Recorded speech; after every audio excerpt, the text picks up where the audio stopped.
सिय राम मैं सब जग जानी, करऊं प्रणाम जोरि जुग पानी।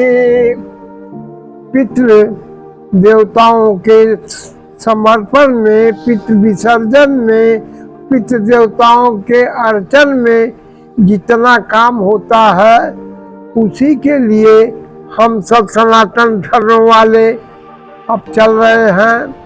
और उसमें धर्म प्रवर्तन के लिए हम लोग बराबर उत्साह दिलाने के लिए लोगों को जागरूक कर रहे हैं, क्योंकि सब पहले से ऐसा होता आया है। रामायण में लिखा है, रामचंद्र जी जब चले जाते थे जंगल को, तो गंगा जी को पार करने के लिए प्रेम से केवट आया और बराबर उस पार करने के लिए जब इशारा किए भगवान, तो अपना प्रस्ताव रखा कि पहले हम आपके चरण बिंदु को, आपके पैर को धोएंगे और तब हम अपने नाव में बिछाएंगे। भगवान कोशिश किए, तमाम बातें हुई, लेकिन केवट हारा नहीं। और जब केवट हारा नहीं तो भगवान मूक हो गए, वो बोल नहीं पाए। और जब बोल नहीं पाए तो जानकी को और लक्ष्मण को देख करके मुस्कुराए कि अब हमारी बात नहीं चल रही, हम प्रेम के वशीभूत होकर के केवट से मात खा रहे हैं। और तब आदेश उनको देना पड़ा कि अनुदेगी जल पाम पखारू, हो तो विलम्ब उतार पारू। कहे कि जल्दी से हमको देर हो रही है। केवट कहा कोई बात नहीं है, पहले हम अपने पितरों को पार करेंगे, उसके बाद हम आपको गंगा नदी से पार करेंगे। आप जो है भवसागर के खेवनहार हैं, तो भवसागर से हमारे पितरों को पार कर दीजिए, इसके लिए हम ललायित हैं। कहे ठीक है, तो जल्दी से जो कुछ करना है करो। केवट जो है कठौता में पानी लाया, केवट राम न छुपावा, और पानी कठौता भर लिया।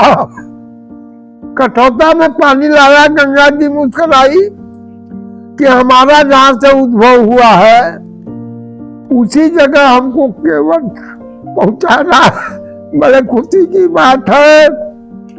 वो पाँव पखारता है, पाँव को धोता है और अपने परिवार को बुला लेता है।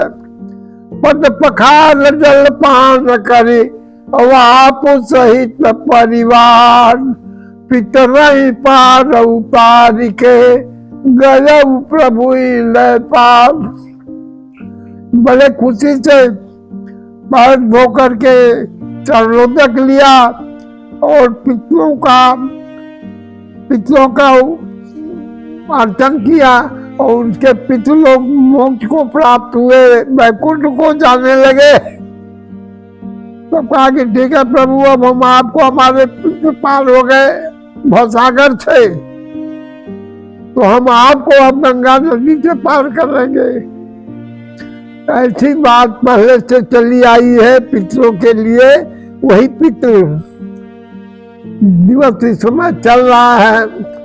वो पितृ पक्ष है, 15 दिन का एक पक्ष होता है जिसमें पितरों को तिलांजलि दी जाती है, उनका अर्चन किया जाता है, उनके लिए भोजन बना करके कुछ प्रसाद रूप में दिया जाता है, बाहर रख दिया जाता है।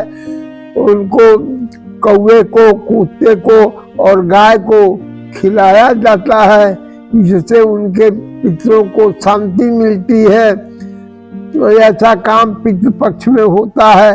ये पितृपक्ष जो है 15 दिन का होता है और 15 दिन के बाद पितृ विसर्जन होता है, तो सब बड़े खुशी से पितृ लोग सब अपना अर्चन लेकर के, अपना भोजन लेकर के, तर्पण लेकर के खुशी से 1 साल के लिए चले जाते हैं। फिर साल का समय जब आता है पितृपक्ष, तो फिर आते हैं। ये सबका लगा हुआ है। इसीलिए भगवान पहले से इसकी रचना किए हैं और सभी लोग उसका पालन करते हैं। आज हमारे सिद्धांत को मानने वाले कम हुए हैं, इसलिए उनको जागरूक करना है कि इसको माने और इस पर अपनी श्रद्धा प्रकट करें। बाकायदे धर्म का संचालन इसी से चलता है। एकजुटता होती है, सभी लोगों को बराबर का कहा जाता है कि जो कई वर्ण हैं, ब्राह्मण, क्षत्रिय, वैश्य, शूद्र, लेकिन पितृ सबके होते हैं और सबके पितरों को सबको चाहिए उनका पूजन अर्चन करना और बाद में खुशी से प्रेम के साथ उनका विसर्जन करना चाहिए। उसमें जो कुछ है सब एकजुटता की भावना रहती है कि सभी लोग जो काम करते हैं उससे एकजुटता होती है। एकजुटता होने से हमारा सनातन धर्म मजबूत होता है। हमारे महर्षि लोग इस समय प्रचार में लगे हुए हैं और तमाम पदयात्रा करके बरसों लोग जो है काशी आते हैं, यहाँ विश्वनाथ जी का दर्शन करते हैं। और यहाँ जो है श्री कृष्ण शास्त्री जी आए हैं बनारस में, पदयात्रा करके घर घर घूमने का प्रस्ताव दिए हैं कि हम लोग सबको गली गली में जा कर के अपने सनातन धर्म का, अपने हिंदू का जो है प्रचार करेंगे, हिंदुत्व को बढ़ाएंगे। क्योंकि मुसलमानों में मुस्लिम वक्फ बोर्ड चला है। अब महाराज कहते हैं कि हमारे हिंदू में हिंदू का बोर्ड चलना चाहिए, हिंदुत्व स्थापित होना चाहिए। तो इसलिए भगवान से प्रार्थना की जाती है कि हम लोगों की ये भावनाएं प्रबल हो जाए और बराबर इसके लिए हम लोग कटिबद्ध होकर के एक साथ हो जाए, एक साथ होकर के पितरों का अर्चन करें, पितरों की पूजा करें। पितरों के बाद सब सहानुभूति आपस में रखते हुए हर कार्य को करें, क्योंकि भगवान हर जगह व्याप्त हैं। रामायण में लिखा है कि हरि व्यापक सर्वत्र समाना और प्रेम से प्रकट हो ही भगवाना। ये शंकर जी कहे हैं कि जब देवताओं की सभा थी, सब लोग विष्णु भगवान को ढूंढने के लिए चले, तो शंकर जी पार्वती से कहे कि उतई समाज उमा में रहूं, अवसर पाए वचन एक कहूं। कहाँ उस समाज में हम भी रहे और हमको जब मौका मिला तो एक बात हम कहे सब देवताओं से कि कहाँ ढूंढने जाएंगे। अरे हर व्यापक सर्वत्र समाना, समान रूप से वो व्याप्त है हर जगह। प्रभु प्रेम किया जाए, प्रेम से प्रकट हो भगवाना, तो प्रेम से प्रकट होते हैं।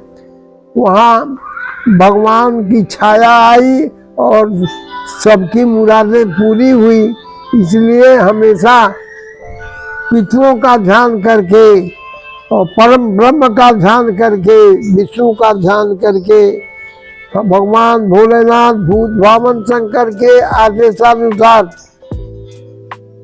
इसकी कामना करनी चाहिए कि सब एकजुट होकर के अपने अपने धर्म में लगे रहे और कोई विमुख होने का रास्ता न ढूंढे।